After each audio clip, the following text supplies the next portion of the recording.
Thank you, Rabbi Rubin. Wonderful drash. Um, so I also want to speak kind of about Phineas. Pinchas. Um, it's another way of saying Phineas, right? It's our Anglicized version.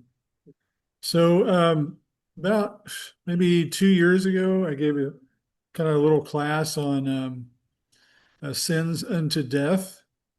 Um, some people came to me after, like, why are you talking about this? This is, are we going to go around killing people? And there's this idea that uh, we come over from Christianity. A lot of us are converted from Christianity. There may be some who were native-born Jews or from birth. I'm really not sure, but I think the majority of us come from Christianity or some form of Christianity. And so there's this idea within Christianity, I think it's mostly from Shaul Paul, that says that if you break one commandment, you break them all, right? And they're all the same, right? And all it takes is reading the Torah to realize that that's really not that's really not true, right? Um, because we read the Torah, some things require death penalty. Some things require you to take a bath. Some things require you just basically to feel bad about your situation and know that you're going to do better, do teshuva, right? And we have no way to bring an offering now, but we can bring our prayers. We can even during the temple times. We see the mother of Shmuel, right, praying, and Levi or Eli thinking she was drunk, right? And so why I say this? Okay, so there's different responses for different sins, right? James, who was picked by Yeshua to lead the congregation in Jerusalem. Uh, we the biblical writers, who were not Jews, by the way, changed his name from Jacob to James. So anytime you see the biblical person James, his actual name is Jacob. That's Yeshua's brother. And basically, he said, look, uh, he was very much about protecting the community. And he basically said, we need to do the right things. And he put in a system where uh, the Gentiles coming into the community who were not very exposed to Judaism at this point, or people who were returning to Judaism, he gave them kind of a starter kit for the Noahide laws, right? No sacrifice, uh, nothing sacrificed to idols, not an idol worshiper. You have to be right sexually, biblically. There's all these things that he does, but he also says him along with Peter both say this in different parts. So it must have been something that Yeshua said that wasn't recorded, and they took it with him, and it was the concept that if your brother is committing a sin unto death, those are sins that have a death penalty, right? Those are things that the Torah says, psh, psh, this is a bad deal. There's no way out of this. This requires a death penalty. So this is adultery, murder, things like that.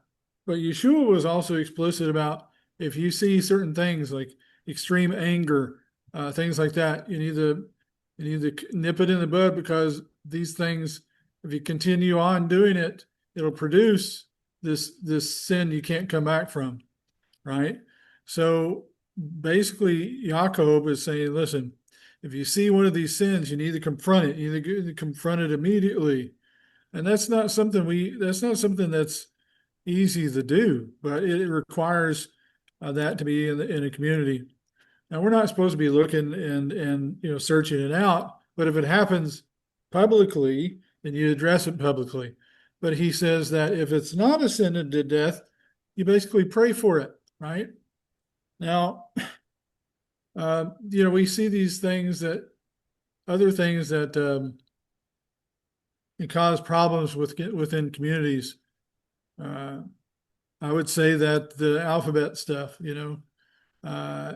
creates problems because when you have relationships with people, uh, you start to see like them. You start to see how they see, and that's one of the reasons why our community in Jerusalem started by the fathers of our, I believe the Messianic movement or the Yeshua movement, which was a pro-Jewish movement, was not complete. It was not separate from Judaism. It was part of Judaism. We were going to synagogues and stuff like that. Was important to do. So I do want to say the story that Rabbi Rubin was talking about was the Bel Shem Tov, and I'll tell you real quick.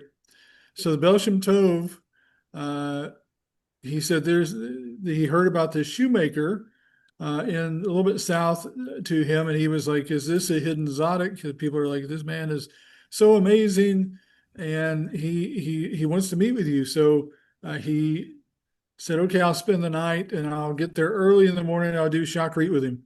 So he gets there at like 7 o'clock in the morning, and this man has already locked the doors of the synagogue because he's involved in shakrit. And so he goes on and on and on. He goes on 5 hours. The Bel Shem Tov is like steam is coming out. He's like, "You look, I've got things to do. I've got communities, I've got people all over the place.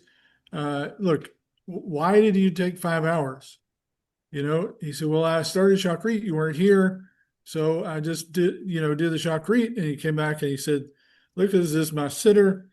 And if you look at the art scroll sitter, the shakrit is like more than half. It's like hundreds of pages, right? So this man was a convert, and nobody told him.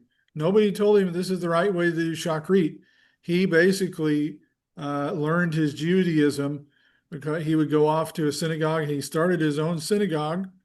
People came, but he did every bit of the shakrit in there. It took him 5 hours.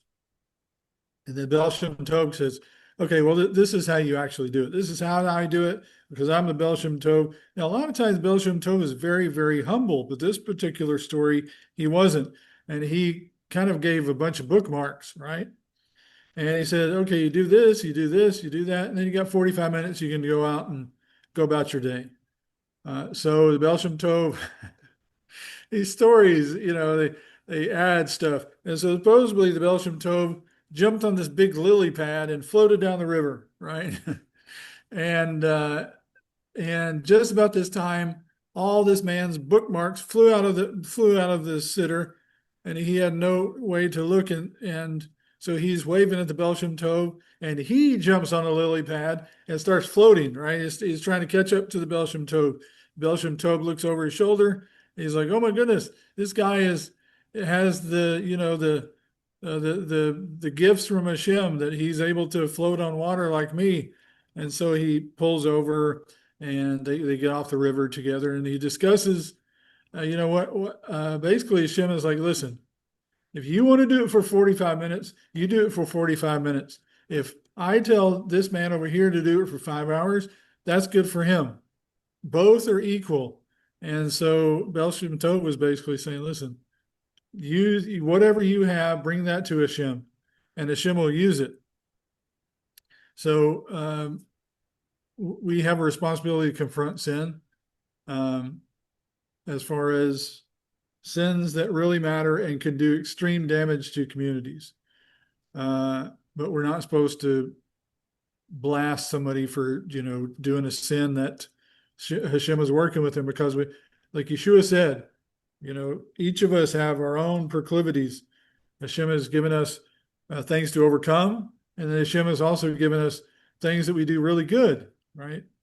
Some people that really have desire to teach something over here, like the temple, or they want to talk about seat all day long. Hey, that's just what Hashem has put on their heart. So that's why we're a family. We can take each individual person and plug them in. We're all Hashem wants us to take and make our Judaism personal. And so it's Shabbat Shalom. I hope everybody has a wonderful week.